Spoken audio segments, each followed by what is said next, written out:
Doctor Narottam Mishra ने एक बार फिर कांग्रेस पर निशाना साधते हुए कहा कि कांग्रेस हमेशा जातिगत राजनीति करती है, उसका परिणाम कांग्रेस भोग रही है।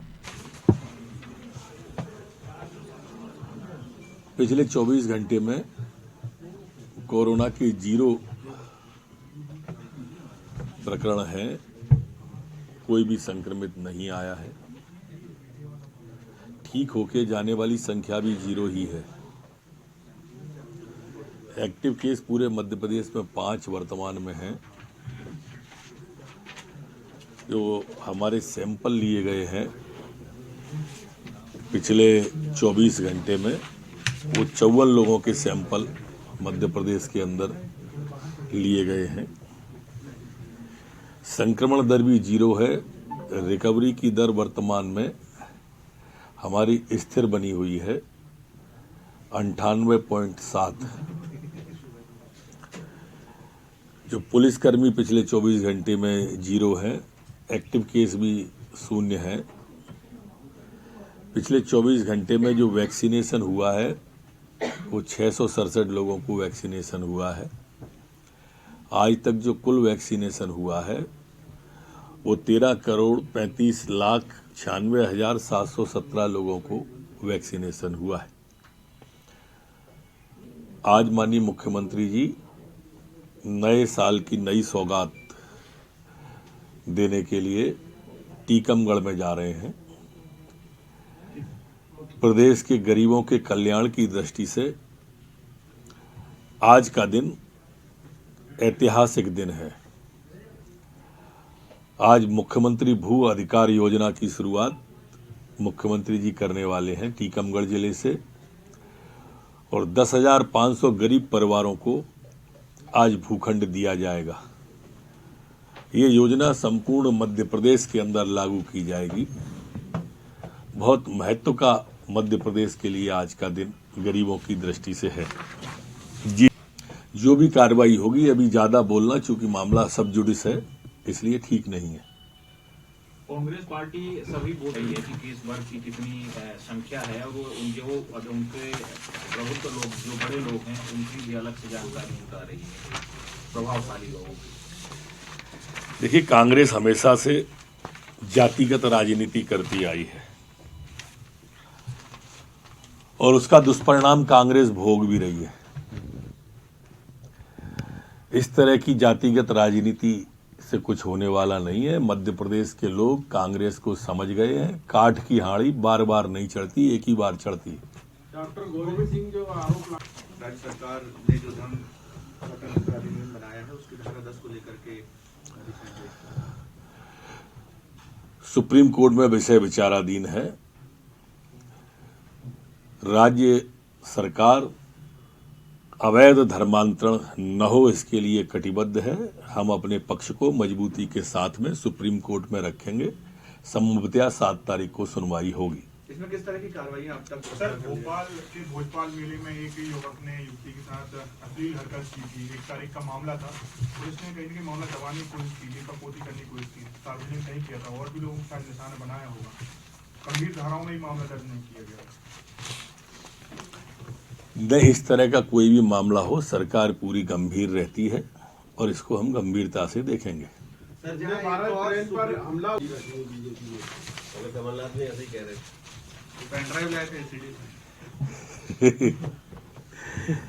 गोविंद सिंह जी मेरे मित्र हैं। इस उम्र में ऐसी सीडी रखे काहे क्यों,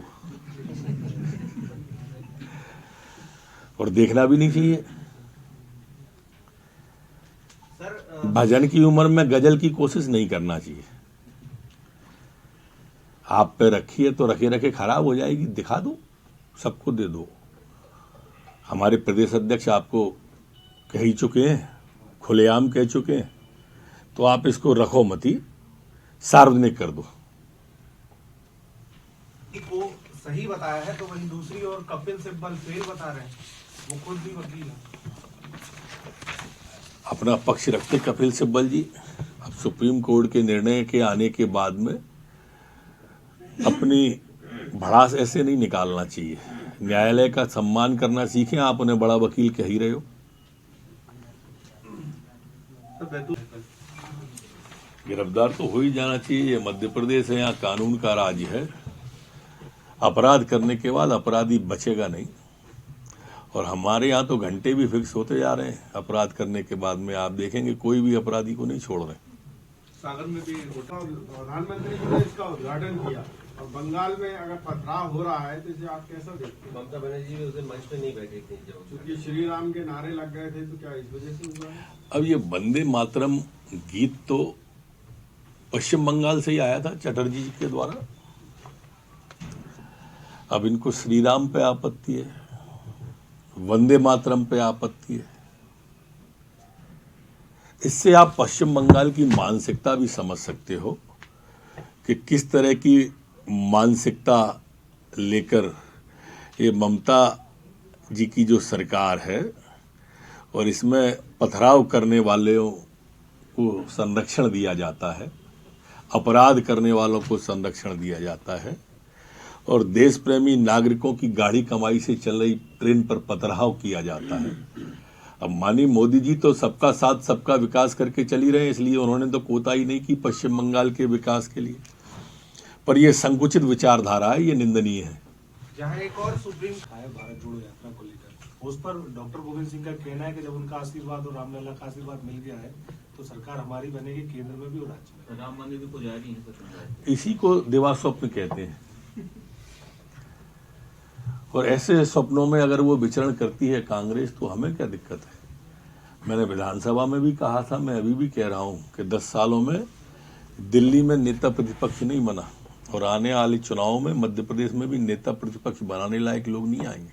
प्रियंका गांधी कह रही है सर कि मेरे भाई लगातार फोटोज आ रहे हैं दोनों भाई बहनों के। उमर अब्दुल्ला ने भी डाली है फोटो। ये खरीदने बेचने की बात प्रियंका जी भूली नहीं है। क्या है कि मोदी जी के आने के पहले उनकी पेंटिंग 2-2 करोड़ में बिक जाती थी, उसके बाद बेचना बंद हो गई। मोदी जी के आने के पहले वाड्रा जी करोड़ों की जमीन खरीदते थे, उसके बाद उनकी खरीद बंद हो गई। मोदी जी के आने के पहले चिदम्बरम जी के गमलों में, उनकी बालकनी में करोड़ों के गोभी लग जाते थे, वो गोभी लगना बंद हो गए। तो ये दिक्कत तो है प्रियंका जी को। अपराधी कोई भी हो, वो तो देखा विजुअल फुटेज आप सबने ही देखे हैं और आप सबने दिखाई भी है। इतने गंभीर किस्म का अपराध इस तरह से अगर करेगा तो यही होगा। पर बीजेपी, ये सागर का मामला हो या बैतूल का, बीजेपी पर कांग्रेस आरोप लगा रही है कि उनके वर्कर और उनके नेता अपराधों में संलिप्त हैं। जिस पार्टी के लोग खुलेआम रिवॉल्वर लहराएं और चलाएं, जिस पार्टी के नेताओं पर, विधायकों पर बलात्कार जैसे केस संगीन अपराधों में 376 और 77 लगे हों, वो हमसे कह रहे हैं